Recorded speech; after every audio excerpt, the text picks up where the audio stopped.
Entonces, bueno, de nuevo, muchas gracias. Ya formalmente estamos comenzando, iniciando este curso de advocacy en vacunación. Este curso de advocacy en vacunación es, es un pionero en la región.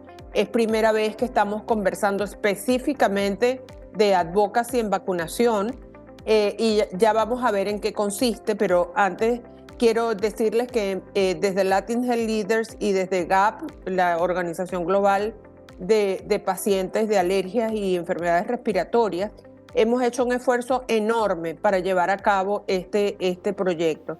Contamos con los mejores especialistas de la región que nos están dando soporte, como el doctor Burgos, que es nuestro primer invitado, ya lo vamos a presentar, y también contamos con las mejores. Y digo las mejores porque contamos con mujeres extraordinarias, que son las líderes en advocacy en la región, que nos van a acompañar a través de este proceso.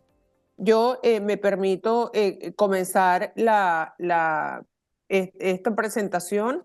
Les voy, por favor me avisan cuando estemos listos, ¿no? Ya está Cuando listo. ya estén listo, perfecto.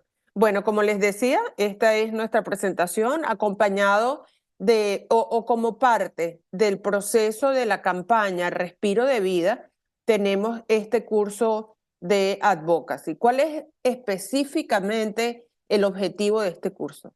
El objetivo, en principio, es capacitar a los líderes de las organizaciones de pacientes, también a los líderes comunitarios y a los pacientes en general, a la comunidad en general, incluso madres que necesitan saber qué significa esto y por qué deben de proteger a su familia, a sus bebés.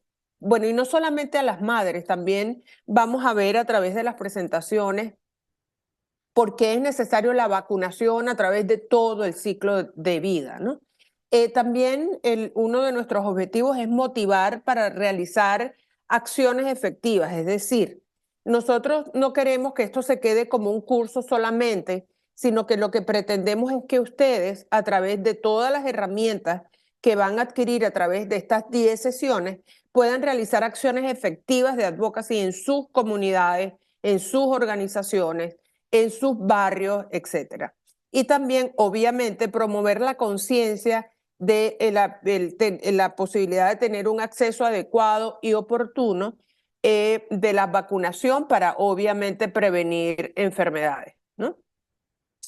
Eh, eh, a ver, ¿por qué esto, no? ¿Por qué tú puedes hacer la diferencia?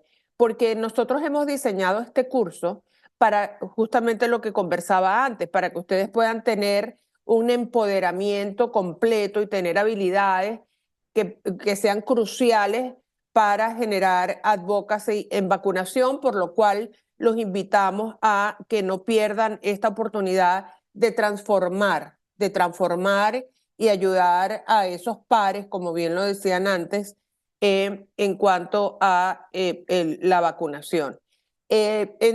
Como les mencionaba también al inicio, en el backstage, antes de comenzar la presentación, conversábamos del concepto de advocacy. ¿Qué es el advocacy?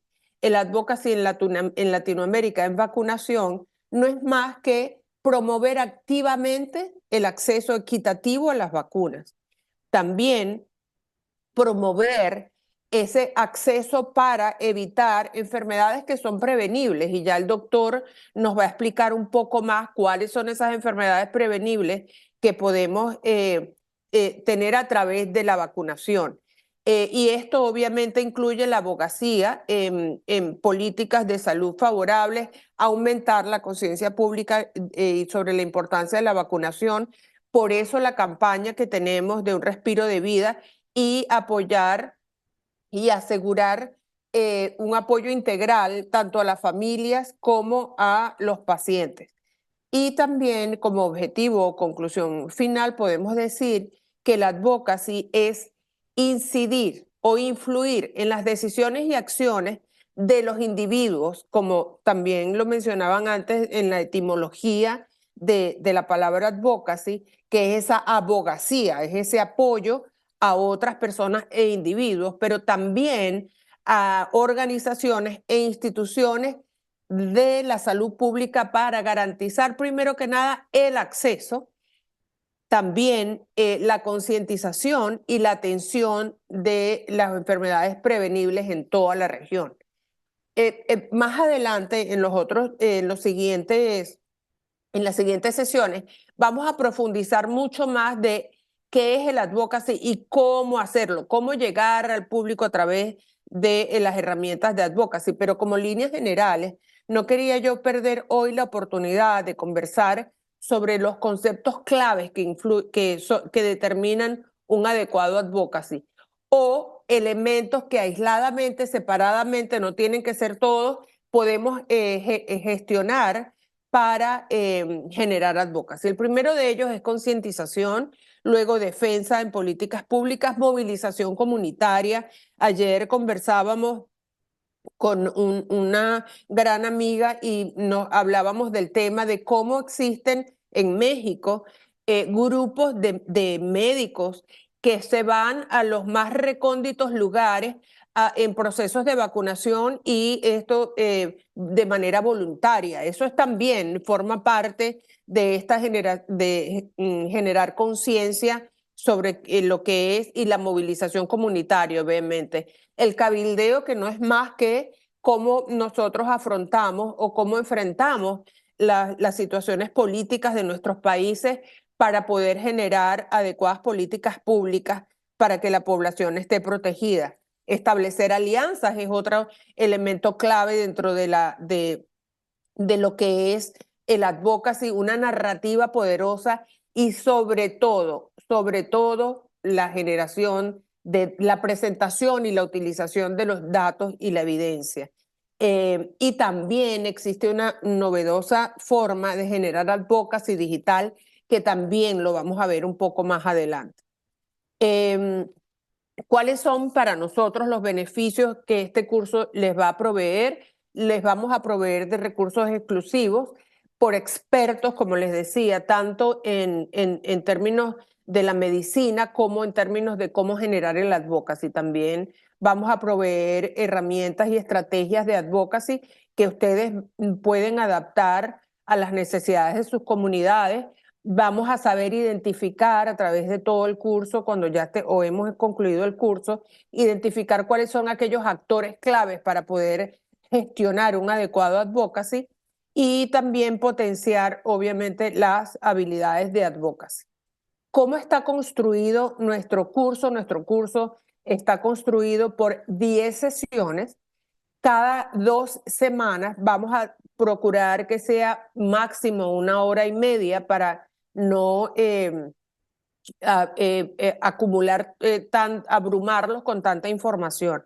Al final del curso vamos a tener un certificado originado por o firmado, avalado por Latin Health Leaders y Global Allergy and Airways Patient Platform, que es pues, una organización, la organización global de pacientes más grandes del mundo en el área de enfermedades respiratorias. Para poder tener este certificado, las personas mínimo van a tener que tener una asistencia de 8 sesiones. Les vamos a mandar algunas tareas, también lecturas, y también vamos a solicitarles encuestas. Acá está distribuido, conformado, perdón, que es que tengo la pantalla en un lado y no la puedo mover. Okay. ¿Cómo está conformado el curso? Lo primero es esta breve introducción de cómo está estructurado el curso y también la introducción a lo que es la inmunización.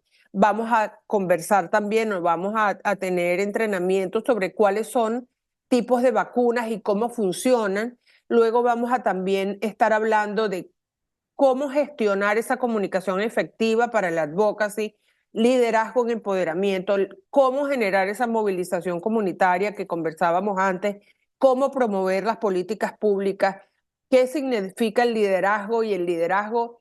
Vamos a tener un foco muy particular en el liderazgo materno-infantil, la influencia en políticas de salud maternal, la evaluación de programas de proyectos, porque no queremos nada más, como les decía, que esto se quede como un mero curso, sino apoyar a todas aquellas personas que quieran gestionar algún tipo de proyecto, lo vamos a estar avalando de alguna manera y también proveyéndole de herramientas y la planificación y la sostenibilidad de esos proyectos.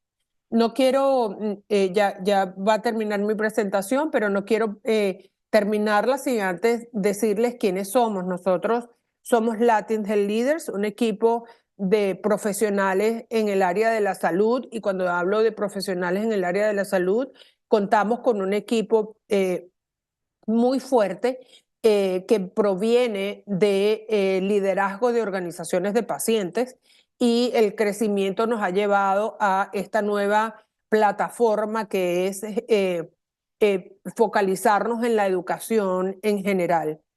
También contamos con médicos asociados, health coaches y profesores de universidades que nos apoyan.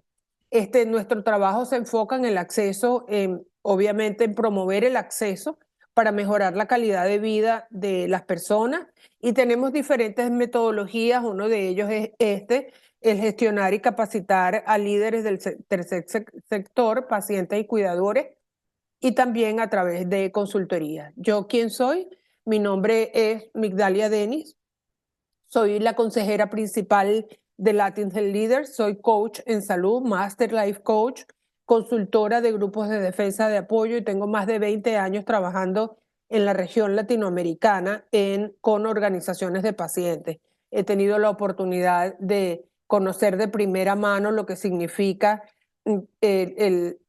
las barreras en cada uno de nuestros países, en diferentes tipos de patologías. Quiero hacer un disclaimer, y es que este proyecto está desarrollado de manera independiente por Latin Health Leaders y avalado por GAP, y ha sido financiado por Pfizer Inc. Y la información que ofrecemos es con fines exclusivamente educativos y no comerciales. Perdón. No debe utilizarse para realizar diagnósticos o tratamientos médicos, ni sustituye una consulta médica. Siempre, siempre deben consultar con su médico. Tenemos el privilegio hoy de contar con el doctor Fernando Burgos. El doctor Fernando Burgos es argentino, es médico pediatra, miembro del departamento científico de la Fundación Vacunar en Argentina, y es jefe del área ambulatoria de pediatría del Hospital Austral. También, adicionalmente a esto, yo puedo decir que es uno de los comunicadores más potentes que conozco últimamente. La verdad es que nos sentimos muy honrados y privilegiados de tener al doctor Burgos con nosotros. Les recomiendo que lo sigan. También nos pueden seguir a nosotros a través de nuestras redes sociales de Latin Health Leaders. Muchísimas gracias, y ahora pues los dejo en manos del doctor Burgos. Bueno, muchísimas gracias, Migdalia. No sé si me están escuchando todos bien. Si querés por ahí dejar de compartir pantalla, así comparto yo mi pantalla. A Sí, ya ver. dejé de compartir, doctor. Ah, perfecto. A ver si yo le doy compartir entonces. Mientras tanto, quiero agradecer, indudablemente, ahí se está viendo. A ver, Todavía no. a ver. Él tarda un ¿Ahí poquito están en viendo? cargar. Todavía no, Ok. pero esperemos un ratico a que él cargue. Bueno, mientras tanto, les voy agradeciendo porque indudablemente, como decía al principio, eh, de la presentación me parece muy interesante. Eh, a ver, para esto de tener la función de compartir la pantalla a otra persona, ¿desea continuar? Sí, a ver ahí me parece que vamos. Ahí vamos. Ahí estamos, ¿sí? Bueno, retomo un poco, primero agradecerte, Migdalia, y a Dina, y a cada uno de los que están presentes, porque soy un convencido, primero, de que todo lo que hagamos en la vida, más allá de nuestra actividad, hay que hacerlo con pasión. Y cuando Gabriel decía recién y definía lo que era advocacy, esto de abogar por alguien, es empoderarnos y es hacer no solamente cosas por uno mismo, sino por el otro. Y esto habla entonces de una actividad absolutamente solidaria. Y soy un convencido, yo ya tengo 33 años de médico pediatra, que cuando uno hace un trabajo solidario, yo trabajo con niños discapacitados también, chicos con síndrome de Down, y cuando hablo con los padres y hablamos de un diagnóstico humanizado, desde hace un tiempo, cuando pensaba cómo llegar al otro para convencerlos, realmente una herramienta tan eficaz y segura en algunos casos como son las vacunas o las inmunizaciones, se me ocurrió un concepto que quizás lo podemos compartir y tratar y a ver si están de acuerdo, que es hablar de una prevención humanizada. Y lo digo en este lugar porque hace algún tiempo, cuando yo me formaba como médico, alguien me enseñó algo que les quiero dejar a ustedes, que me gustaría que lo retengan y lo tengan presente cada vez que hagan cualquier tipo de actividad, que son las 3 Hs de William Osler, quien era un médico canadiense, que él hablaba de la humanidad, hablaba la H de la humanidad, la H de la humildad, la H del humor. Yo con el tiempo le agregué una cuarta H, que es la H de la honestidad. Yo creo que si nosotros somos honestos con nosotros mismos, inclusive cuando no tenemos conocimiento, cuando damos una opinión y quizás inclusive hasta equivocada, pero podemos escuchar al otro y cambiar nuestra opinión, eso justamente revierte parte de lo que es el conocimiento abstracto para hacer un conocimiento real, consciente y a favor del otro. Por eso hablo de esta actividad solidaria y les agradezco la oportunidad. A ver si pasa la próxima diapositiva. Estoy viendo que no pasa. Ahí está, perdón. Ahí tarda un poquito en cargar. ¿Ve, no? Sí, estamos viendo el impacto global en las vacunas. Sí, para que se nos pasó la primera. A ver si puedo volver para atrás. Bueno, vamos con esta. Cuando hablábamos recién de poder nosotros promocionar salud, tenemos que tener algunos conocimientos en inmunizaciones. Y la primera diapositiva que pasó y que no puedo volver para atrás, pero después veremos, habla de cuáles son las enfermedades que cuáles son las enfermedades que nos rodean permanentemente, porque tomando conciencia de la enfermedad, podemos entonces percibir la herramienta de lo que es una vacuna. Porque muchas veces cuando perdemos la percepción de las enfermedades, hace que justamente muchas veces bajen las coberturas de vacunación. Fíjense que la vacunación evita 2 a 3 millones de muertes cada año y las vacunas salvan 5 vidas cada minuto. A ver, discúlpenme que no pasa, a ver, ahí está, a ver. Ahí Sí, está. ahí está. Entonces, el impacto, indudablemente, de las vacunas crea un impacto en la salud humana que es indiscutible, pero a pesar de eso, si nosotros siempre tomamos la pandemia como un antes y un después, como una bisagra de lo que nos pasó, fíjense que antes de la pandemia inclusive ya teníamos 20 millones de niños no vacunados o subvacunados, es decir, pacientes que cumplían parte de las vacunas indicadas por sus pediatras y 13 millones de chicos que no estaban directamente vacunados. Yo siempre recuerdo, y lo decíamos el otro día en el vivo que hicimos, cuando yo hice mi residencia en el año 91, se nos morían los chicos con sarampión en los brazos y eran chicos que no estaban vacunados. Y había una enfermedad que se llamaba enfermedad por Haemophilus, que provocaba neumonía y meningitis, que después con el advenimiento de la vacuna para Haemophilus en los años 96, 97, 98, tuvimos una reducción de esa enfermedad hasta que empezó a desaparecer. Pero después de la pandemia, que por supuesto el impacto de la pandemia, las cuarentenas, el hecho de estar sin contacto con otros, eso también hizo que mucha gente no vaya a vacunarse, no tenga la posibilidad de recibir las vacunas, y eso hizo que cayera entonces la tasa de vacunación y de coberturas en vacunas, y empezaron a aparecer enfermedades que antes no veíamos. Por ejemplo, la enfermedad de Haemophilus, por ejemplo, la enfermedad por neumococo o la enfermedad invasiva por neumococo expresada como meningitis y sobre todo en los chicos, e inclusive también la enfermedad por el meningococo, que si bien la carga de enfermedad era menor, indudablemente con todo esto hizo que empezaran a aparecer. Y ustedes saben muy bien que con este mundo globalizado, cuando nosotros tenemos una enfermedad en cualquier parte del mundo, aunque no tenga carga de enfermedad, cuando digo carga de enfermedad, me refiero a la cantidad de pacientes o de personas con esa enfermedad, el impacto puede ser muy complejo si le toca a esa sola persona. Hay una enfermedad que conocemos muy bien los médicos, que es la meningitis por meningococo. Y esta enfermedad no solamente puede provocar la muerte en los niños, inclusive en los adolescentes, e inclusive en personas adultas, sino que es una enfermedad absolutamente discapacitante. y no solamente desde el punto de vista motor, sino de lo que causa emocionalmente a una familia. Por lo tanto, si bien nosotros con COVID hemos aprendido cosas que son para dejar para toda la vida, pero hay cosas que también no pudimos seguir aplicando, uno de los elementos puntuales y que vamos a tratar de también de lograr con este curso y en esta charla es crear confianza.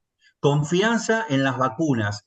¿Y por qué digo en las vacunas? Porque es entendible que muchas veces, de acuerdo a la situación personal de cada uno, o de acuerdo a la situación familiar de cada uno, uno perciba que algunas vacunas pueden ser muy confiables y otras vacunas son menos confiables. Eso lo vamos a ver después, que es el concepto de reticencia en vacunas o de vacilación en vacunas.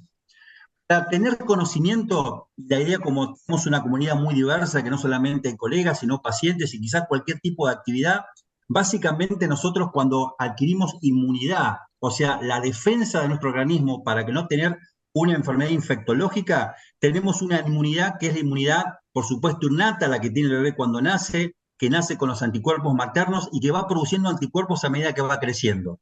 Pero también tenemos una inmunidad adquirida que surge durante el ciclo de la vida. Y esa inmunidad adquirida puede ser activa, que surge en respuesta justamente a una primoinfección, a una infección o a la vacunación, y a una inmunidad pasiva que surge después de recibir anticuerpos de otra persona de otra parte. Así podríamos decir en forma práctica que la inmunidad adquirida activa puede ser natural, cuando nosotros desarrollamos anticuerpos ante una infección. Por ejemplo, si yo tengo varicela, voy a desarrollar anticuerpos para varicela, pero este concepto ya queda un poco antiguo, porque hay un montón de enfermedades que yo me puedo contagiar, pero que no voy a tener inmunidad o anticuerpos naturales para toda la vida. Un ejemplo de eso es la vacuna, es la enfermedad, por ejemplo, del HPV, el virus del papiloma humano. Una persona, una mujer o un hombre se contagia este virus y no adquiere inmunidad, se puede volver a infectar o reinfectar por muchos virus oncogénicos e inclusive hasta por el mismo virus. La respuesta artificial es cuando estos anticuerpos los desarrollan indudablemente las vacunas. Entonces, cuando nosotros recibimos o un virus vivo atenuado, o un pedacito de ARN del germen, o una proteína combinada del germen, creamos un anticuerpo, es decir, una inmunidad que comienza primero con unas células que se llaman macrófagos, que son las que fagocitan, presentan al antígeno a unas células que se llaman plasmocitos y se elaboran linfocitos T y linfocitos B. Los linfocitos B son los que forman los anticuerpos y hay anticuerpos que se llaman anticuerpos de memoria. Estos anticuerpos de memoria son los que van a persistir de acuerdo a cada enfermedad y de acuerdo a qué tipo de vacuna utilicemos durante ciclos, durante tiempo o durante toda la vida. Un ejemplo puede ser la fiebre amarilla, que si nos vacunamos vamos a tener anticuerpos durante toda la vida, o el ejemplo de algunas vacunas que damos en el primer año de vida en los chicos, donde tenemos que hacer justamente refuerzos o booster durante toda la vida. ¿Se entiende? ¿Vamos bien hasta ahí? Vas muy Sí, doctor. rápido. Muy Habla un rápido. poco más despacio, Vamos porque más hay lento. algunos conceptos que no son tan fáciles de asimilar, Fernando. Vamos, Gabriel, de a poco entonces. Yo quiero que estos conceptos queden claros. La inmunidad, justamente natural, la inmunidad nosotros adquirimos mediante una infección. La inmunidad artificial es la inmunidad que nosotros adquirimos mediante la inmunización. ¿Y cómo se produce esa inmunidad? Entra un pedacito del antígeno, o sea, de la noxa, del germen que nos va a provocar la enfermedad. Eso sí, puede ser una proteína o puede ser un pedacito de ARN, y eso genera una estimulación del sistema de la inmunidad. Hay una célula que presenta, es como hoy me presentó Migdalia, hay una célula que presenta al antígeno y se accionan unas células que se llaman plasmocitos. Esos plasmocitos estimulan a otras células que son los linfocitos T y los linfocitos B que forman los anticuerpos. Entonces, de esa forma entendemos por qué la vacuna produce inmunidad. Por lo tanto, y tomando un poco, gracias Gabriel por ir para atrás y pausándome un poquito para decir algo importante, si una persona tiene la inmunidad alterada, es decir, una inmunodepresión o está inmunodeprimida, indudablemente la respuesta inmunitaria va a ser diferente. Por eso después vamos a ver que hay vacunas inactivadas que son para personas inmunosuprimidas y vacunas que son producidas por virus vivos atenuados, es decir, pedacitos de virus que indudablemente no van a dar inmunidad. ¿Sí? ¿Entendió, Gabriel? A ver, ¿qué retos tenemos nosotros con las vacunas? A veces nos imaginamos que una vacuna es un medicamento que viene justamente en un frasco ampolla, en una jeringa, que alguien la prepara en un laboratorio y punto. La verdad que no es tan sencillo. Las vacunas tienen propiedades biológicas, hay una presentación, hay un costo y alrededor del individuo hay empleadores, infraestructura, educación, existe la epidemiología de cada enfermedad y existe algo tremendamente importante y tan variado como nos pasa en cada país, que es el sistema de salud. Y por lo tanto, el sistema de salud hace que los escenarios, inclusive en Latinoamérica, sean totalmente diferentes. Y ahí donde me gusta llamar la atención que cada uno, en el lugar donde está, sabe justamente, si hacemos un análisis FODA, de las fortalezas, de las oportunidades y de las amenazas que tiene el sistema. Cuando nosotros en pandemia trabajamos y los chicos no se lograban vacunar, desde la fundación donde yo trabajo salíamos a hacer vacunación extramuro. Íbamos a vacunar a sus casas, cosas que hacemos ahora. Cuando alguien no puede llegar entonces a recibir una vacuna en un centro de vacunas, tenemos que lograr por todos los medios que esa persona le llegue su vacuna a su brazo. Y esto tiene que ver, vuelvo a insistir, con políticas de salud pública, pero también con el sistema de salud que tengamos. Por eso las vacunas residen en un complejo sistema multiescala que incluye relaciones biológicas, clínicas, conductuales, sociales, operativas, ambientales y económicas. Fíjense todo lo que reúne para que una vacuna llegue al brazo de un paciente. Los métodos de crianza, nuestra cultura, nuestra propia experiencia, nuestra situación de haber tenido una persona enferma. Yo les cuento algo, mi abuelo falleció a los 53 años cuando yo tenía 5 años de tétanos. Él trabajaba en el puerto de Buenos Aires y era un tano que no quería vacunarse. Lo operaron de una úlcera duodenal y estaba el Clostridium botulinum en el hospital donde se operó y terminó con un tétanos a los 53 años. Imagínense que eso, en lo personal, a mí me impactó cuando empecé a estudiar medicina, diciendo, si mi abuelo le hubiese llegado la vacuna, yo quizás lo hubiese tenido más tiempo. Estas situaciones personales también nos marca a cada uno muchas veces las cosas que hacemos, e indudablemente no cabe duda que cada uno de ustedes están acá por algo también. Entonces, también las situaciones personales influyen cuando nosotros determinamos o indicamos la inmunización. Eso esto no se resume solamente en la inmunización en los niños, como a veces se creía, si bien los pediatras somos los que sabemos o damos más vacunas en las primeras etapas de la vida, la vacuna es para toda la etapa de la vida, para embarazadas, para ser recién nacidos, hasta el año de vida, hasta los 2 años, en la edad escolar, en los adolescentes, en los jóvenes adultos y a partir de los 60 o 65 años. Es decir, que nosotros tenemos vacunas que están dispuestas para la persona en todas las edades de la vida. Y con respecto a las vacunas del adulto, el riesgo de contraer alguna enfermedad y las recomendaciones van a depender no solamente de la edad, sino por supuesto del estado de salud, del estilo de vida, de los aspectos epidemiológicos de la región, de la exposición a riesgo como a la ocupación, el trabajo que uno hace, o inclusive justamente si uno hace viajes. La vacunación en este caso puede contribuir a reducir el impacto de la resistencia también de los antimicrobianos. Acá hay un punto y una pausa. Nosotros hoy estaba en el hospital atendiendo chicos con cuadros respiratorios. Ya empezamos nosotros la época acá en la Argentina de tener cuadros de influenza, de gripe, y también ya tengo 2 pacientes internados en el hospital con el virus sincicial respiratorio que provoca neumonía en el adulto mayor y la bronquiolitis en los menores. Entonces, cuando uno ve estos cuadros respiratorios, muchas veces aparece el antibiótico como parece el salvavidas o el emergente de los cuadros respiratorios. El 80% de los cuadros respiratorios son habitualmente virales. Y si nosotros indicamos las vacunas y reducimos, por ejemplo, la carga de enfermedad por influenza o por gripe, indudablemente vamos a evitar también coinfecciones por otras bacterias, como puede ser el neumococo, y eso evita que usemos antimicrobianos o antibióticos en forma irracional. A ver, dentro de esas situaciones del adulto, la enfermedad neumocóxica, y ahora quizás vamos a empezar a tocar algunos puntos de las enfermedades que más tenemos que pensar en la edad adulta o qué nos pasa a nosotros y qué debemos hacer. ustedes piensen que cuando hablamos de neumonía, o sea, hablamos de la infección del pulmón, 1 de cada 20 personas, la neumonía neumocóxica puede provocar una enfermedad invasiva en la persona adulto. 1 de cada 6 personas que tienen bacteriemia, es decir, que tienen la bacteria en la sangre, pueden también tener 1 de cada 6 adultos una bacteriemia por neumococo. Y 1 de cada 6 personas, la meningitis, o sea, la inflamación de lo que cubre el cerebro, de las meninges, 1 de cada 6 personas adultas pueden tener meningitis por neumococo. Es decir, a ver, para tomar conciencia, el neumococo es una bacteria que está en todo el mundo.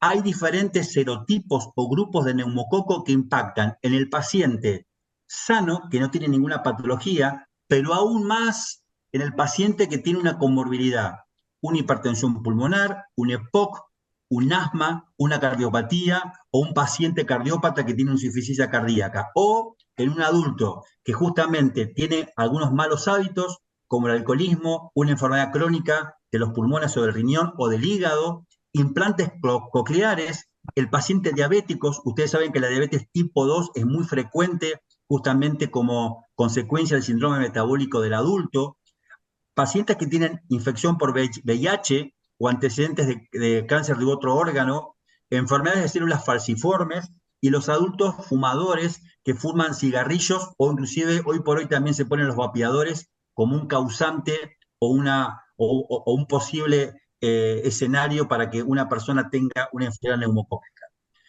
El CDC, cuando hablamos hoy de las recomendaciones, todos los que hacemos una medicina basada en evidencia, nos basamos en guías. Y por supuesto, aconsejo siempre que cada guía o de cada país la tengamos en cuenta porque puede haber algunas variaciones de las vacunas que tenemos disponibles. Por eso, como decía Migdalia, esto no reemplaza la consulta del médico especialista.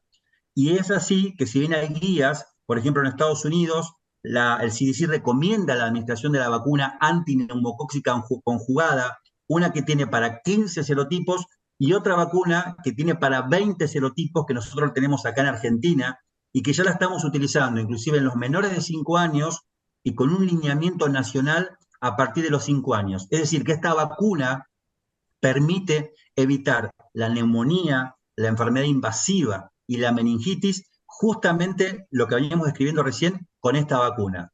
Por supuesto que está indicada para todos adultos de 65 años o más y aquellos adultos que son menores y que tengan algún factor de riesgo. Por eso siempre es importante que cuando hablamos de neumonía por neumococo, pensemos en ese adulto mayor que debe estar vacunado junto con la vacuna de la gripe y que si no tengo la indicación de mi médico, haga la consulta con un infectólogo o un neumonólogo, porque es una vacuna importante para evitar la enfermedad neumocóxica, que sería la neumonía por neumococo.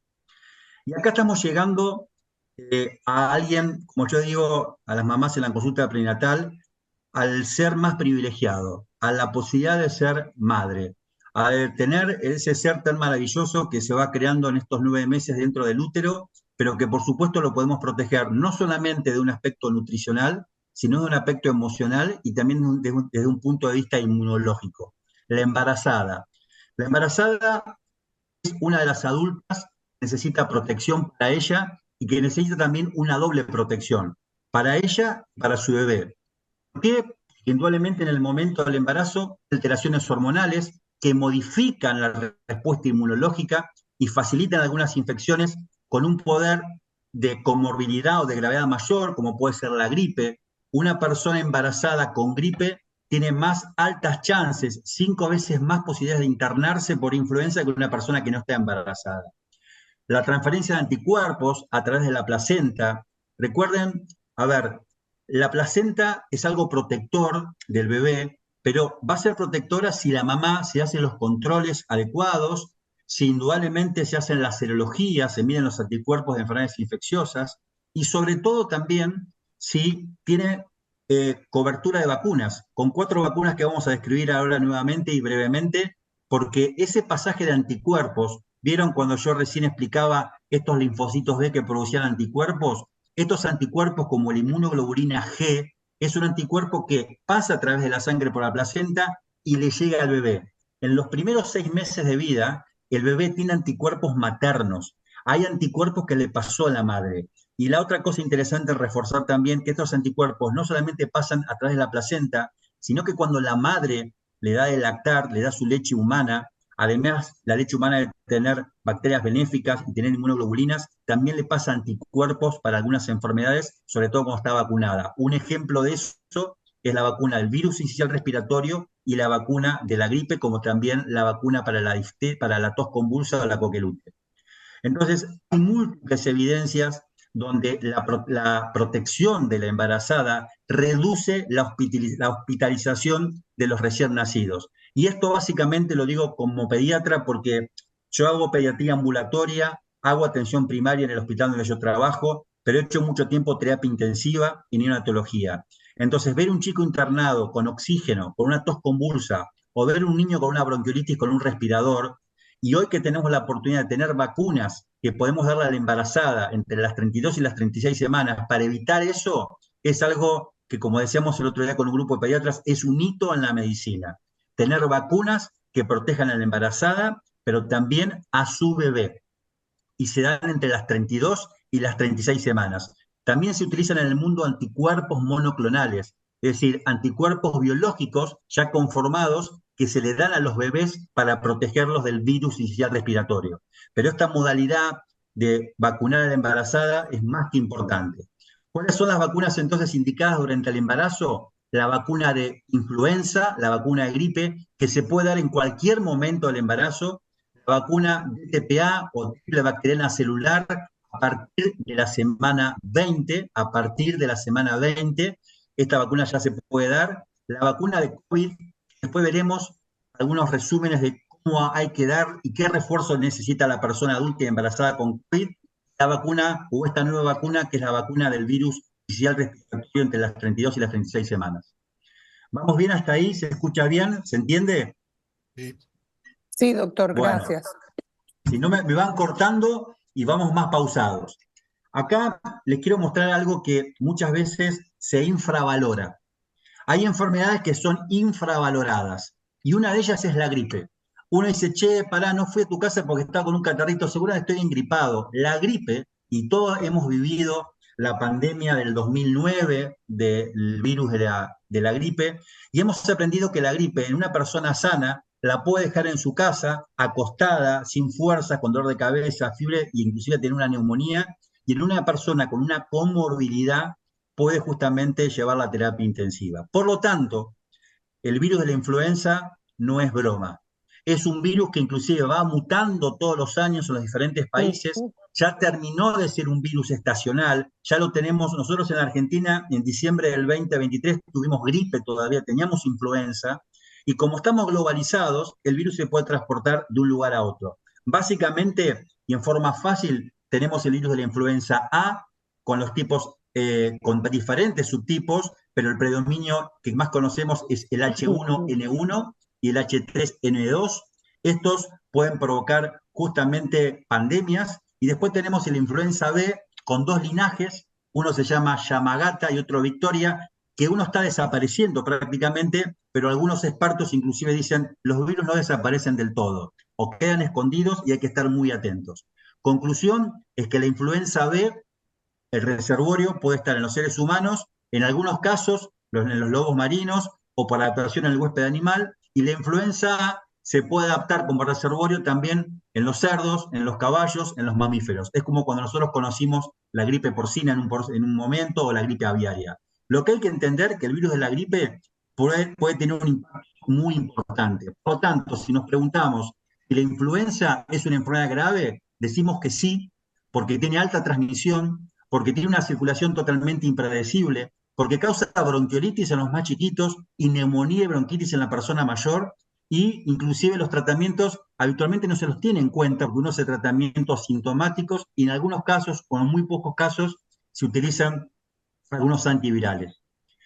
Esto siempre me parece tragicómico, como yo lo digo, porque fíjense que esto que es del noviembre de 1918 era la profilaxis que se pretendía utilizar en la gripe española contra la gripe, con todos estos elementos que quizás nosotros copiamos sin querer cuando tuvimos lamentablemente la pandemia de COVID. El impacto nos sigue alertando, entonces fíjense que el impacto es de 3 a 4 veces mayor en los niños que en los adultos, y tanto los niños como los adultos pueden ser transmisores de la enfermedad. La tasa de ataque anual en niños es de un 20 o un 30% y de un 5 o un 10% en adultos, y esto lo digo y me vuelvo a pausar. Cuando hablamos de tasa de ataque de una enfermedad, es la posibilidad de que una persona con la enfermedad sea alguien que contagie a otra. Entonces, imaginemos en una casa dos personas mayores, una persona que esté justamente dependiendo de oxígeno, una persona que esté inmunosuprimido, un bebé recién nacido y un adolescente. Cada uno va a ser portador y cada uno va a contagiar uno al otro de acuerdo a las bacterias o los virus que tengan, inclusive a su enfermedad. Si es un adolescente de 11 o 12 años o 13 años, o porque un adolescente justamente interactúa con otros adolescentes, puede ser portador, por ejemplo, de la bacteria meningococo. Y esa bacteria meningococo que provoca meningitis se la puede pasar a los hermanos más chiquitos como puede contagiar a sus padres y a sus abuelos. Si yo tengo una persona mayor que está contagiada por el virus respiratorio o por gripe, cuando quiera jugar con su nietito, puede contagiar de gripe a este nietito menor de 6 meses, porque recién la vacuna de gripe para los chicos la puede utilizar a partir de los 6 meses de vida. Y ahí uno dice, ah, Fernando, entonces con razón recién me hablabas de la importancia de la vacunación de la embarazada. Porque entonces, claro, como bien dijiste, era proteger a la embarazada, pero también al bebé por nacer. Así es, así tenemos que pensar. A ver, nosotros tenemos que pensar, y como lo decía ahí un poco al principio Gabriel, en un acto solidario cuando nos protegemos. Cuando yo hago pediatría no pienso solamente en el niño, pienso en el niño y en la familia. Y cuando hablo de familia, hablo del entorno. Fíjense que la gripe simplemente produce entre 250.000 a 500 muertes en el mundo, y por supuesto que la vacunación antigripal es una herramienta que tenemos.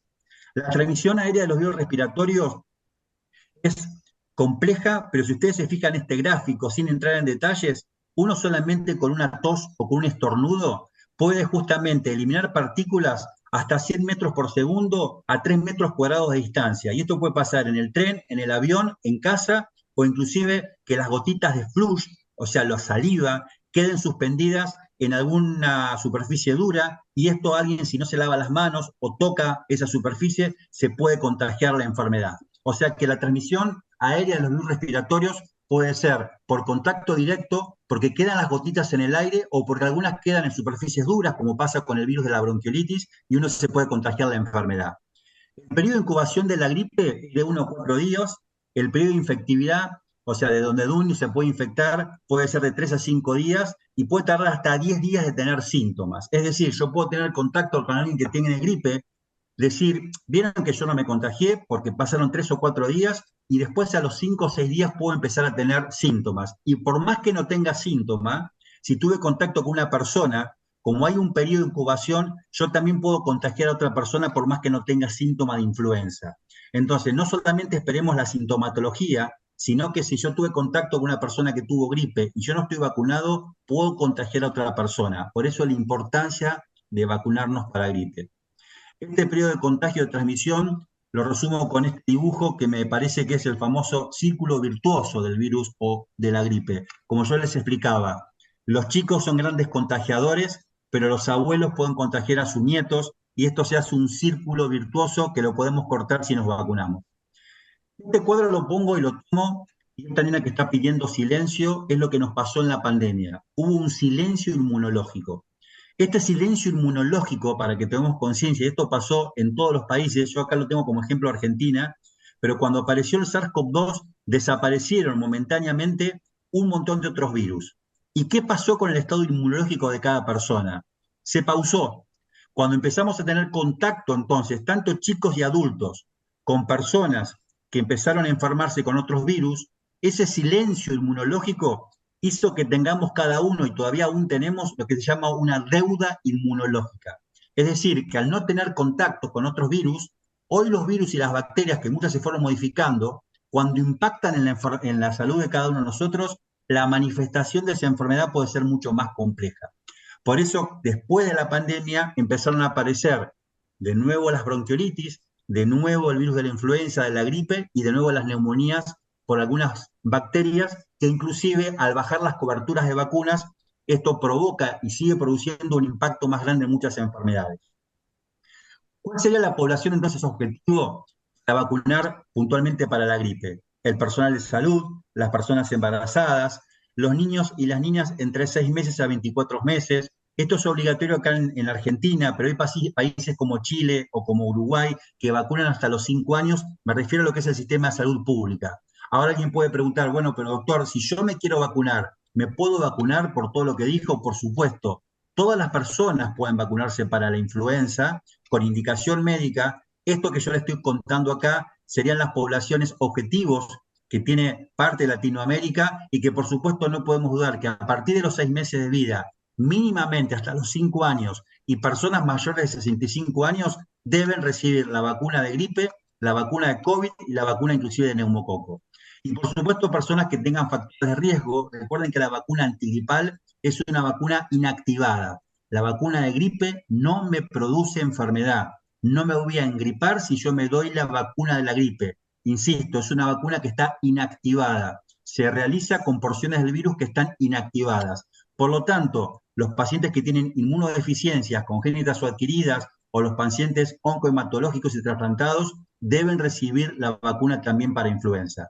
Los que tienen enfermedad respiratoria, ni que hablar, EPOC, enfisema congénito, displasia broncopulmonar, fibrosis quística, el asma moderada y grave y los que tienen cardiopatías.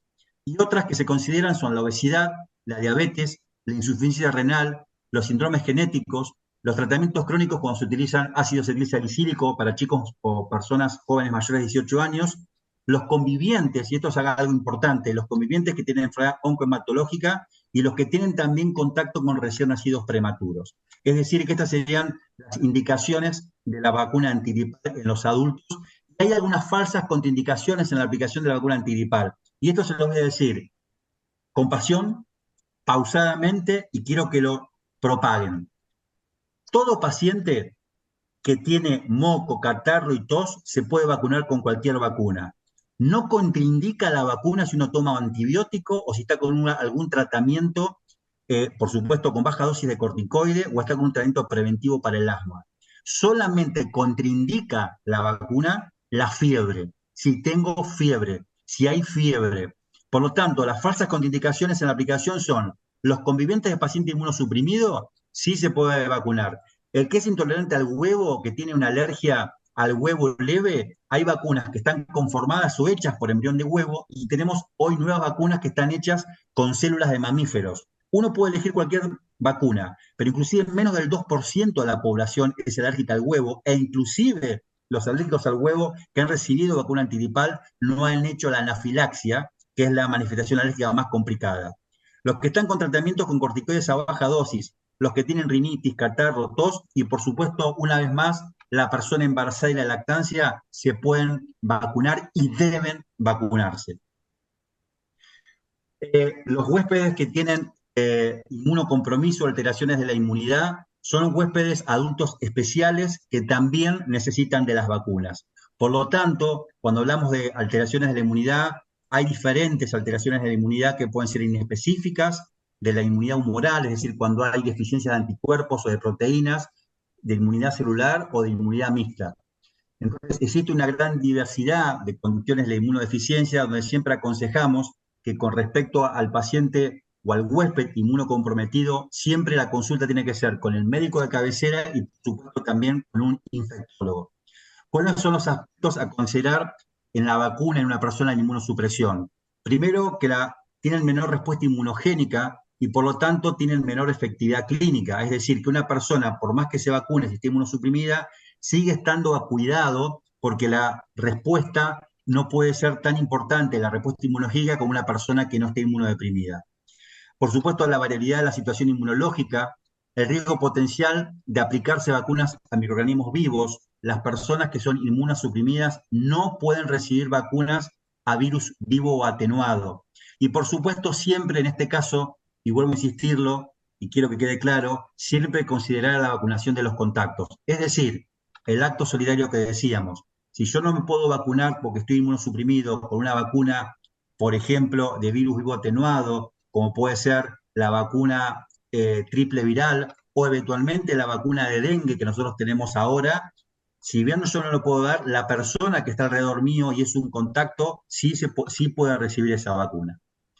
¿Cuáles son las vacunas entonces tenemos que estar atentos siempre, bueno, la vacuna triple viral y la varicela, si bien se tratan de unas vacunas a vivos atenuados, van a poder aplicarse solamente cuando se hacen los recuentos celulares del CD4, que es un marcador celular para la inmunodepresión, si es mayor a 200 o mayor del 15%. Inclusive pasa lo mismo las personas que tienen HIV para recibir vacuna de fiebre amarilla, si el recuento del CD4, si estos marcadores celulares son mayores de 200 o más del 15%.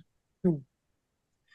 Y con respecto a la vacuna de COVID, no nos vamos a detener hablando de COVID, por supuesto, porque sabemos lo que provoca, lo que produce, pero también sabemos que desde el momento de la pandemia, las vacunas que fueron surgiendo, tenemos vacunas que son muy seguras, muy eficaces, y a pesar de que tuvimos ahora una noticia de que se sacó una vacuna, como era la vacuna de AstraZeneca en el Reino Unido, en el momento de la emergencia, surgieron vacunas justamente por la emergencia. A pesar de eso, las plataformas de estas vacunas ya tenían ya se venía trabajando, ¿no? Entonces no fueron tan nuevas. Sí se adelantaron las fases de seguimientos clínicos de estas vacunas justamente para poder cortar la pandemia. Y las vacunas tienen lo que se llaman los ESAVIS, es decir, los efectos esperables por la vacunación, que en la gran mayoría, después nos podemos detener en las preguntas, pueden ser diferentes, menores o mayores, pero la gran mayoría son efectos menores, que cuando uno compara el efecto de la vacuna con respecto a la enfermedad, indudablemente la vacuna se lleva el mayor de los beneficios.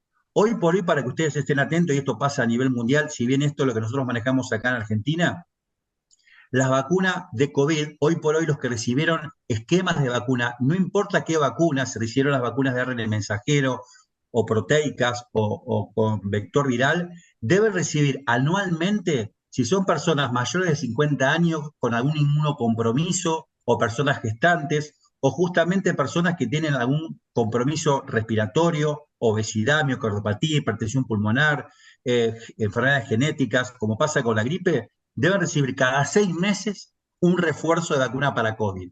Y los menores de 50 años, que incluya a los chicos mayores de 6 meses, si no tienen ninguna patología asociada, deben recibir un refuerzo o un booster, como se llama, de vacunas para COVID. Es decir, que seguimos vacunando para COVID, a pesar de hoy que el mundo tiene una percepción diferente de lo que es COVID, pero todavía existe el COVID y lamentablemente se muere gente por COVID con comorbilidad.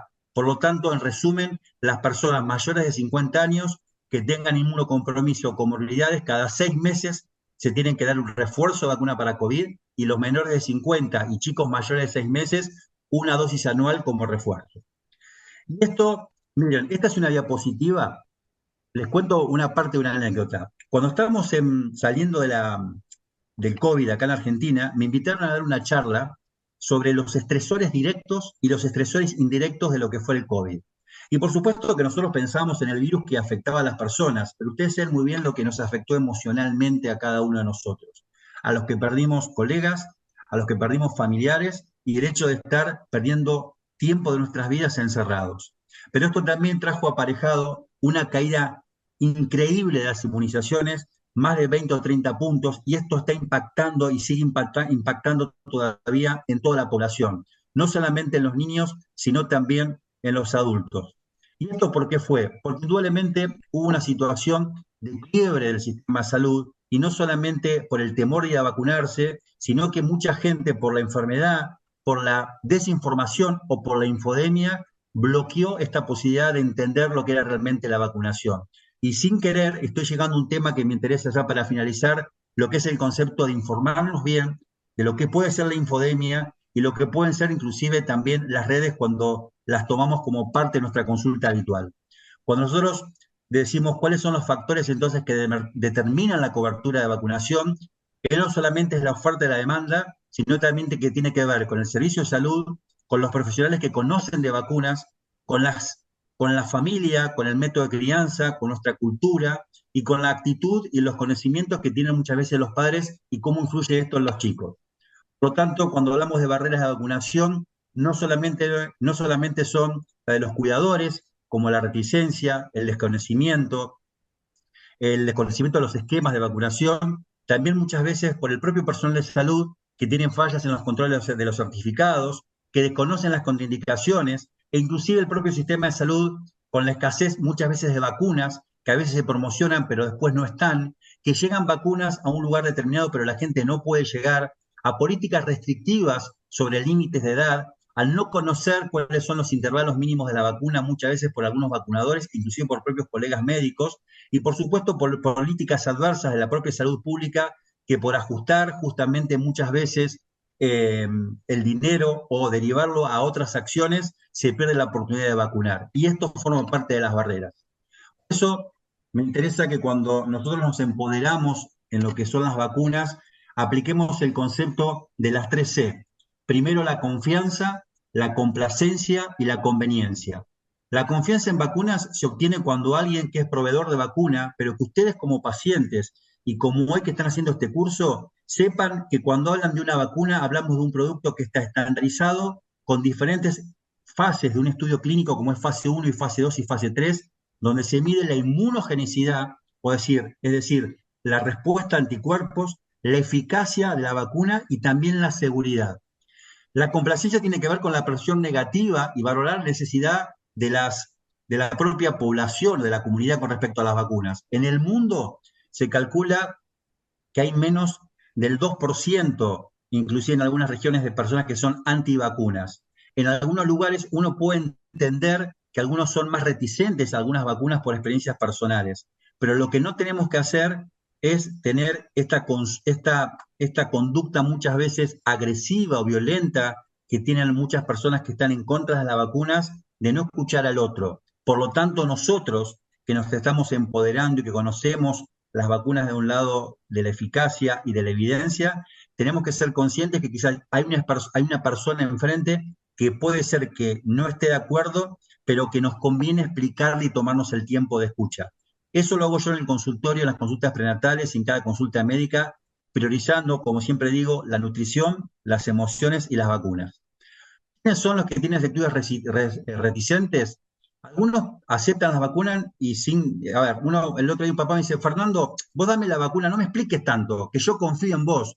Bueno, ahí no hay cuestionamiento, pero hay algunos pacientes que sí cuestionan. Y está bueno que cuestionen. Ahora, lo que tenemos que estar es preparados a explicar el porqué de esta vacuna. Después hay padres que vacilan, no, prefiero no vacunar ahora, o algunos médicos, no te vacunes ahora, espera un poquito, vamos a esperar el mes que viene, que nos estamos perdiendo también oportunidades de vacuna.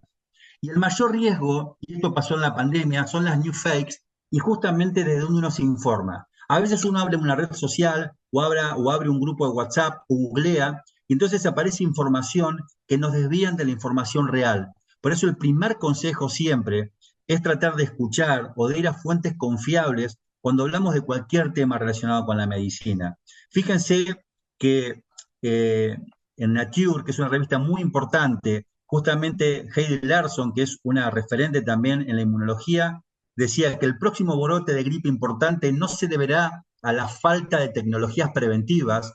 En cambio, el contagio emocional habilitado digitalmente podría erosionar la confianza en las vacunas tanto como para volverlas discutibles.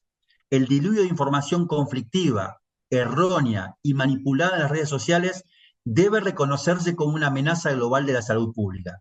Esto cuando leí esto y cuando tuve la oportunidad de escucharla a Heidi Larson, ahí donde yo empecé en lo personal, en el año 2020, a armar mi red social justamente para promocionar y creer que un médico, si bien soy un efector de salud, también soy un comunicador de salud y tener un efecto positivo en muchas personas que me escuchan y que confían en mí.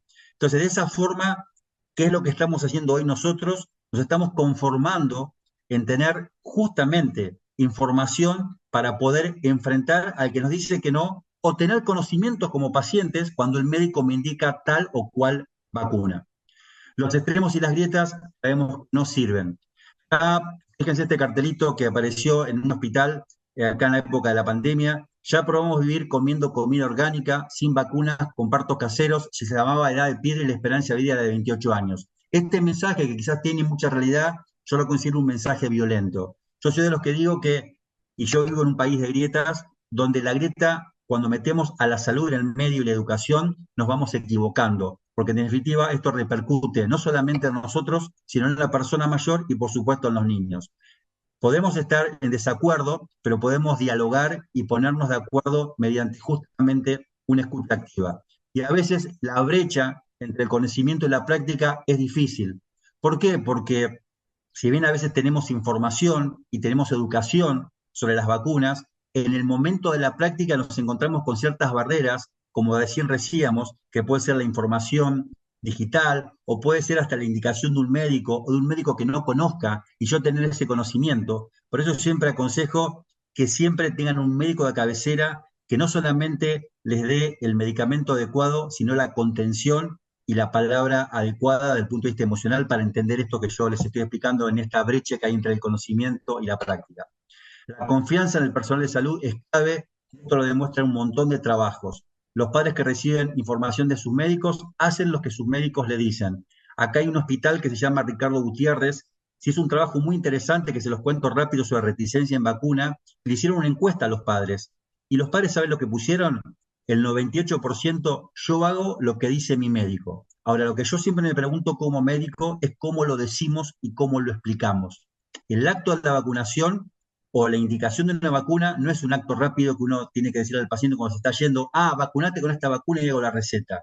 Como estamos haciendo ahora, es explicar por qué esta vacuna, explicar la enfermedad, explicar qué previene y explicar justamente la evidencia que esta vacuna tiene para que yo se la dé justamente con confianza. Y ya me parece que este gráfico representa un poco lo que estamos diciendo. Y si nos escuchamos para entender y no para responder, escuchar al otro y darle tiempo de escucha al otro nos permite a nosotros responder pausadamente, con inteligencia y por supuesto entender la angustia de la otra persona. Esto no solamente pasa cuando vemos un enfermo o cuando yo doy un diagnóstico, sino también cuando hacemos prevención. Por eso soy totalmente consciente que cuando hablamos de vacunas hacemos una prevención humanizada. La mejor estrategia es mejorar la comunicación de la información, entonces mediante el diálogo, escuchando y hablando, organizar espacios de diálogo con personas influyentes que pertenecen a grupos con reticencia, armar comunidad, como estamos haciendo nosotros ahora, monitorear siempre la información, saber si escucho a alguien que me gusta cómo habla, pero saber cuál es su referencia, dónde trabaja, dónde está formado, qué es lo que hace. Eso a mí me da confianza realmente y ustedes seguramente me pueden decir ahora cuando hablamos las preguntas si se trata un poco de eso, ¿no? Cuando yo quiero el vínculo de confianza, quizás no necesito tanta información, pero si puedo tener información como paciente del médico que elijo o de lo que me está dando, seguramente voy a estar mucho más convencido y eso emocionalmente me hace sentir mejor. Eso me interesó para finalizar un poco ya la charla desde el punto de vista de las diapositivas. Donde quiera que haya debilidades en las coberturas de vacunación, en la vigilancia o en el monitoreo y evaluación, donde quiera que quede un solo niño sin vacunar, donde quiera que se haga una campaña de vacunación sin compromiso y pasión por lograr resultados, el virus siempre va a encontrar a ese niño. Y acá encontramos un chico, una foto de un niño con poliomielitis. Ciro de Quadros fue en realidad un epidemiólogo brasileño que fue una de las figuras centrales en la erradicación de la poliomielitis en Latinoamérica. Y uno en la vida va teniendo algunos referentes que nos van dejando enseñanza. Ciro de Quadros, yo trabajo con un médico acá en Argentina que él tuvo poliomielitis cuando fue chico, es médico infectólogo y hace poco tiempo a la OPS le hizo un video y él contando su propia experiencia, como yo conté mi experiencia de mi abuelo con tétanos o cuando se me morían los chicos con sarampión en el hospital de niños. Creo que contando nuestra propia experiencia y esa experiencia sumándole a la evidencia, podemos conformar entonces grupos de empoderamiento y abogar por la confianza en las vacunas. Creo que somos conscientes de eso, con el concepto de recuperar y flexibilizando esquemas con vacunas, que hoy por hoy hay un montón de formas de recuperar los esquemas para aquellas personas que no se han vacunado por la circunstancia que fuese, no pierdan tiempo, impulsen la vacunación y sean protagonistas. Así que, bueno, muchas gracias y abrimos un poco la discusión y las preguntas. Sí, muchísimas gracias, doctor. De verdad que la presentación ha sido completamente inspiradora y en mi caso en particular creo que ha sido muy esclarecedora en este tema tan crucial como es el tema de las vacunas. Nos has contagiado con tu dedicación y tu pasión que se siente a través de la pantalla con este tema particularmente. Antes hemos tenido una gran cantidad de preguntas porque antes de la presentación enviamos varias encuestas para saber cuáles eran dudas que tenían las personas. Pero antes de entrar en las preguntas que tenemos en el chat y las que quieran hacer las personas, tenemos una encuesta, Dina, no sé si las personas la pueden encontrar dentro del chat, ¿cierto? Sí, para que no se pierda el formulario que deben rellenar, vamos a ponerlo para que por favor lo diligencien antes de que se retiren, porque este va a ser el control de las asistencias para el curso. Entonces ya los ponemos en el chat. Por favor, si pueden apagar sus micrófonos, se los agradezco antes de que llenen el formulario. Yo no lo veo, la verdad. ¿Lo puedes volver a colocar?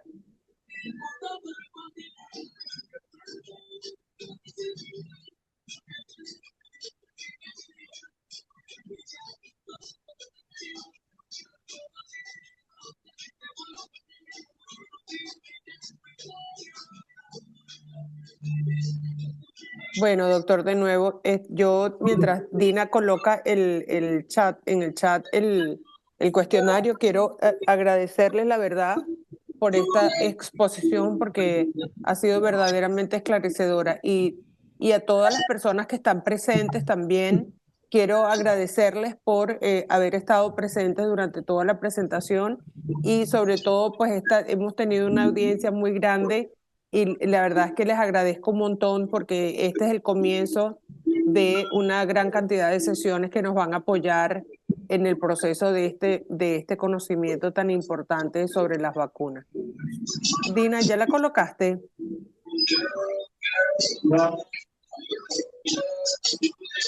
Podemos empezar. Alguien tiene un radio, creo que encendido, y creo que nos Es Romina. Romina tiene el micrófono prendido. Vale, Nica, por favor, inicia con las preguntas mientras ponemos el formulario. Gracias. Ok. Bueno, ¿alguien tiene una pregunta? Porque tenemos varias preguntas acá en el chat.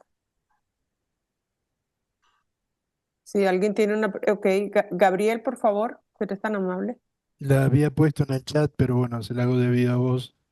A Fernando, entiendo de que en el caso de la vacuna para el virus sincitial respiratorio es muy importante la vacunación, sobre todo cuando son madres que tienen, dan a luz bebés prematuros. ¿Es correcto esto, Fernando? Sí, dos cosas y muy buena la pregunta que haces, porque lo que sucede es lo siguiente. Los bebés prematuros son los que más expuestos y tienen más alta letalidad y mortalidad por el virus y el respiratorio. Sobre todo los bebés prematuros menores de 32 semanas, los que tienen menos de 1.500 gramos de peso, y por supuesto, ni que hablar los prematuros extremos menores de 28 semanas.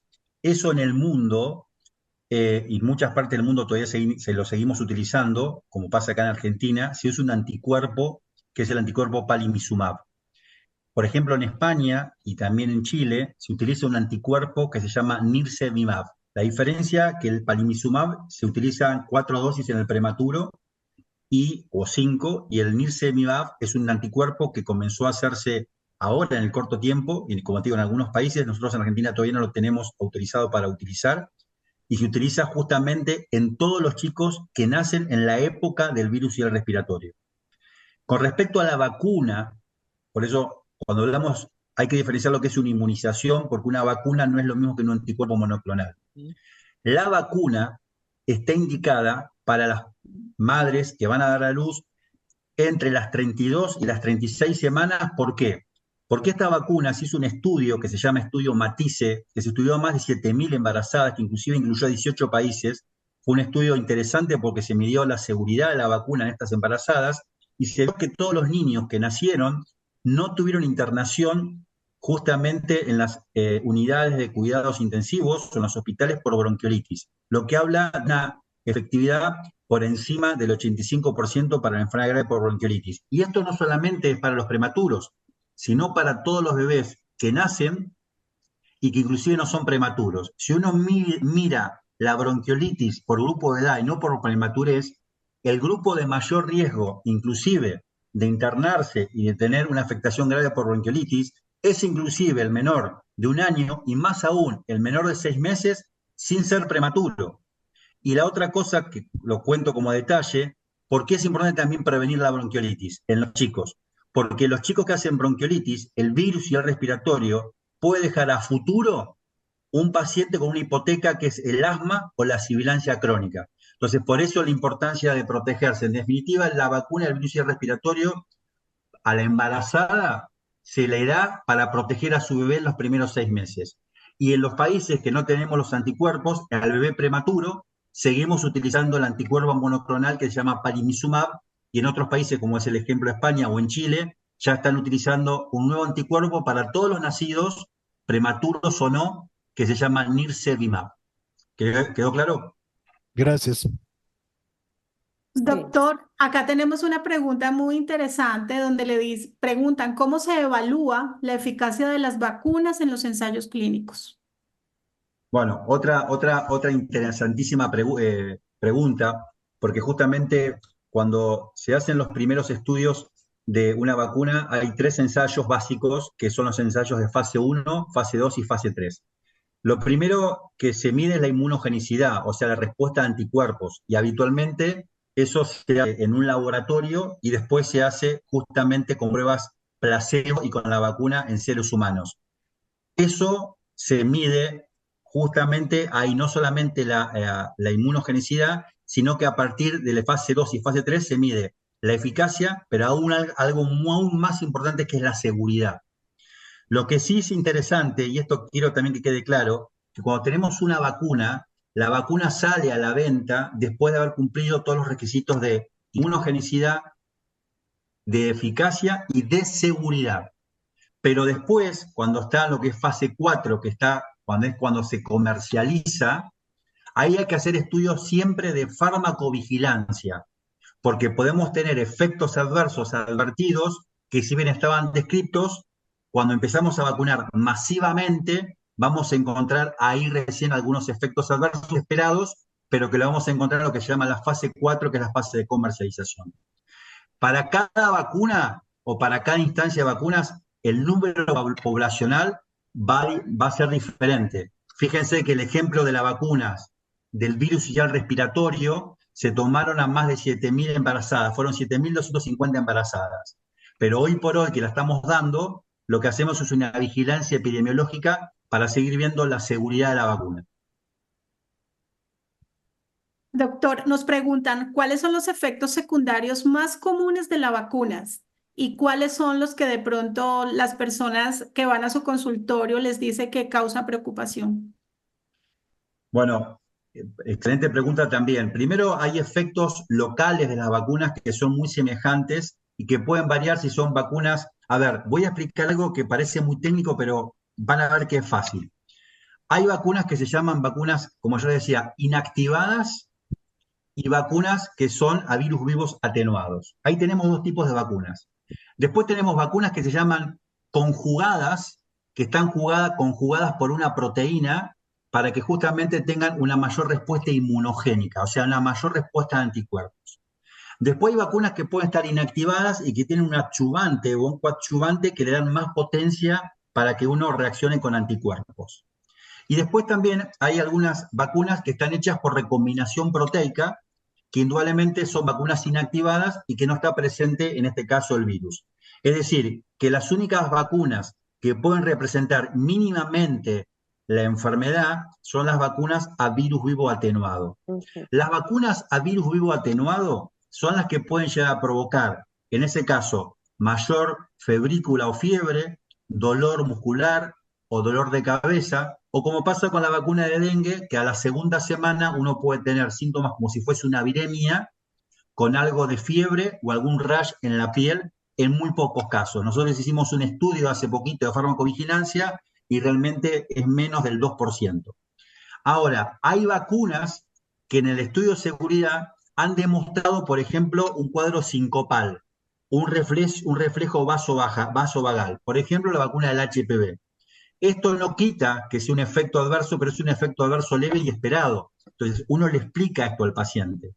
Y digo todo esto porque quiero llegar a este último punto, donde lamentablemente hace unos años se relacionó a las vacunas con un efecto adverso que no tiene absolutamente ninguna evidencia y no ha sido demostrado, y el médico que justamente había mostrado esto se le sacó la matrícula y fue publicada en una revista muy importante que llamó Lancet, que hablaba que la vacuna triple viral para prevenir sarampión, papeles y rubiola producía autismo. Esto está totalmente descartado, esto no es así, y realmente aquella persona que se agarra de esto para no vacunar, lo que está haciendo simplemente es aumentar el riesgo de rubiola congénita, de sarampión o de paperas. Y el sarampión, como yo les dije, puede ser muy complejo.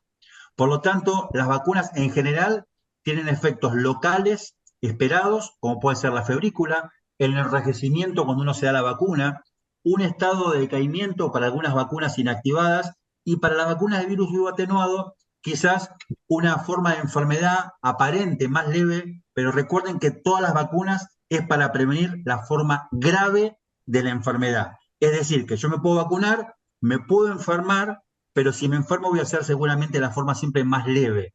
Las vacunas previenen las formas graves. Lo digo en forma general, puedo tomar el ejemplo de la vacuna COVID o la vacuna de influenza, o el ejemplo, como bien decía Gabriel y preguntaba, del virus respiratorio, que esto tiene un alto impacto en el cuidado del prematuro y del adulto mayor. Bueno, doctor, a todos los que enviaron sus preguntas, porque fueron muchas, sabemos que en la presentación del doctor se despejó esta duda que tenían. Edgar también tiene otra pregunta donde dice, ¿qué estrategia recomienda se pueden implementar para recopilar y utilizar evidencia de real world evidence de una manera que sea ética y centrada en el paciente? La verdad que la comunidad de ustedes es fantástica, ¿eh? Acá hay equipo de verdad, ¿eh? Así es. No, me encanta porque cuando uno habla, a ver, esto voy a ampliarlo un poco la respuesta en este sentido. Cuando alguien hace medicina, no es solamente indicar un medicamento al paciente, ¿no? Y hay algo interesante desde el punto de vista de la epidemiología. Yo no soy epidemiólogo, pero trabajo con médicos epidemiólogos y lo que nosotros llamamos vigilancia epidemiológica, lo que nosotros llamamos denunciar un ESAVI, o sea, un efecto adverso, aunque sea muy leve, nos permite ser certeros con las tomas de decisiones y estrategias. Y esto lo digo desde un punto de vista de lo que es la salud pública y de lo que es la salud privada. Si yo tengo que tomar políticas públicas y tengo que estar a cargo de un Ministerio de Salud, si yo justamente me confío en la vigilancia epidemiológica y en la farmacovigilancia, a mí me permite crear una estrategia para vacunar a una población. Y este ejemplo es el ejemplo de la gripe. Cuando a mí me preguntan, doctor, ¿yo me puedo vacunar para la gripe? Todos nos podemos vacunar. Ahora, desde el punto de vista de la salud pública, voy a tener una población objetivo que sí o sí debe vacunarse, porque si yo cumplo con esa población objetivo, que tiene que ser más del 90%, por lo que se llama inmunidad colectiva o inmunidad de rebaño, voy a proteger a los que no se pueden vacunar. A nivel privado, de acuerdo a mi cobertura social o a mi situación económica, quizás pueda yo recibir la vacuna del herpes o la vacuna del dengue, pero otra población no. Por lo tanto, las estrategias tienen que ver con saber qué población yo tengo donde trabajo, hacer una vigilancia epidemiológica de las enfermedades y una vez que se proponen las vacunas, hacer una farmacovigilancia, ya sea vacunas que las cubre el calendario nacional del país, los planes de inmunizaciones nacionales, o inclusive cuando se dan de manera privada. Yo creo que de esa manera vamos a conformar una buena estrategia y además de digitalizar los calendarios de vacunas, que esto es importante, para que cuando uno entre a su legajo, no solamente sepamos qué multa tengo que pagar en mi país porque estacioné mal el auto, sino qué vacunas o cuántas vacunas yo he recibido durante toda mi vida. Eso también me parece que es una estrategia de futuro y de presente que tiene que ser ya en todos los países, por más que nos cueste. Excelente. Doctor, gracias por sus respuestas. Yo quiero también felicitar al equipo que está presente porque ciertamente tenemos una comunidad enorme de líderes de organizaciones de pacientes presentes y efectivamente es una comunidad que está bastante bien preparada y yo creo que este curso de Advocacy en vacunación hacía falta y creo que las personas lo necesitaban. Aquí ya estamos casi concluyendo el evento de hoy, la sesión de hoy, pero quiero yo leer algunos comentarios que han colocado acá en el chat, y tenemos uno de ellos que dice: tenemos un gran desafío para educar y persuadir a los grupos antivacunas cada vez alcanzan más fuerza. Isabel, eso lo dice Zaida. Isabel nos dice: hoy en día deberían todos los países promover las cartillas de vacunación y las cuadrillas de salud para buscar a las personas de las diferentes vacunas. Me encantan los comentarios. Excelente clase, muy instructiva y educativa. Hace un tiempo se habló mucho sobre las vacunas del COVID. Se decía que una de ellas provocaba consecuencias de salud dañinas a largo plazo. Yo igualmente me vacuné. Esta es Angelis y ella se ríe, dice jejeje, pero ya al conocer más de cerca cómo funciona el análisis y el proceso de estudio respecto a las vacunas, me quedo mucho más tranquila. Muchas gracias. Yo creo que efectivamente su charla ha sido magistral, creo que ha sido muy acertado tenerlo como primer ponente, así que quizás podemos dejar solo una pregunta más si tienen alguna, y si no, pues despedirlos. Yo quiero que estén, que sigan, porque en 2 semanas, el día 22, tenemos la siguiente sesión que va a ser específicamente de cómo comunicar en advocacy, cómo generar advocacy a través de esa adecuada comunicación con una de las mejores líderes en advocacy de la región, la presidenta de ALAPA. No, ALAPA no, LAPA. Sí, es Eva María Ruiz de Castilla, que es una extraordinaria maestra y que tiene, no sé, más de 25 años trabajando en el área, y por favor no se la pierdan porque vale la pena escucharla. No sé, la última pregunta. No quiero hacer una pregunta, Migdalia, pero solo quería hacer una precisión. Ante las voces que pretenden infundir miedo por las vacunas, podemos contraponer una posición muy clara. Hoy en día la mayoría de los pacientes confía en medicamentos biológicos o pone una enorme esperanza en los medicamentos de grandes moléculas. Y no se dan cuenta que los primeros biológicos que tuvimos disponibles fueron vacunas. Así que Totalmente. Sí, Gabriel. más experiencia por que con eso, las mirá, vacunas no tenemos nada. Has dicho algo muy importante, porque esto es la contrapuesta de cuando uno habla con la evidencia. O sea, cuando uno da a conocer esto y lo cuenta desde un lado, lo que pasa es que lo que tenemos que lograr, que a veces es muy difícil, es como ponerse de acuerdo en política o en deporte, ¿viste? Es decir, bueno, a ver, yo te escucho, a ver, convenceme. Entonces digo, a ver, uno puede ser indudablemente fanático de su club de fútbol, pero a pesar de eso, está bueno hacer una autocrítica si mi club de fútbol jugó mal. Es muy difícil. Ahora, en salud, y seguramente por las políticas que nosotros fuimos teniendo en toda la región, y cuando se metió la vacunación, y indudablemente el COVID yo creo que ha sido uno de los culpables, pero, cuando uno ve la baja cobertura de vacunas que ya teníamos en el 2019 en el mundo, ahí no teníamos COVID. Entonces, yo creo que hay algunos factores que son, primero, esto de la percepción de las enfermedades que ya no existen, que justamente habla de que las vacunas son víctimas de su propio éxito. Al utilizar vacunas y de desaparecer la enfermedad, uno percibe que ya parece que no existe. Por otro lado, los médicos haciendo la autocrítica de no dedicarnos un tiempo real en mostrarle al paciente que estaba en desacuerdo, que está vacilando, la evidencia de por qué lo estamos vacunando. Y por otro lado, los grupos antivacunas, siempre va a existir alguien que es anti. Los grupos antivacunas son los menores. Ahora, nosotros tenemos una herramienta fundamental, que es que trabajamos en comunidad, que cuando uno está convencido de lo que uno hace, tiene que seguir para adelante. Esto yo le digo a mis hijas, cuando yo empecé con mi propia red social, que es Dr. Fernando Burgos, cuando hablo de vacunas me castigan muchísimo y con cosas muy violentas, e inclusive hasta tuve una amenaza a mi hija. Una hija mía me dijo, papá, pará con esto. Y yo le dije, mira, cuando uno está convencido de algo y lo hace desde un lado solidario, sabiendo que con esto vamos a modificar y vamos a mejorar la salud de un niño, y yo le empezaba de nuevo con mi historia de los chicos con sarampión, y decía, ya me lo explicaste, papá, bueno, te lo voy a explicar varias veces, es porque estamos convencidos de algo. Ahora, hay que convencerse con el conocimiento. Y esto que dijiste vos, Gabriel, es muy importante, porque a veces la gente quiere biológicos para nuevas enfermedades y los primeros biológicos y las vacunas, junto con el agua potable y los antibióticos en algún momento después mal usados, hace que hoy hablemos de que muchas personas mayores disfruten también de la vida. Así que el mensaje es que Exactamente. cada uno del lugar que le toque esté abierto a la escucha, a preguntar. De lo personal, me pueden seguir a mí si tienen alguna consulta o lo que sea. Estoy abierto para lo que deseen y gracias por hacerme parte del equipo de ustedes.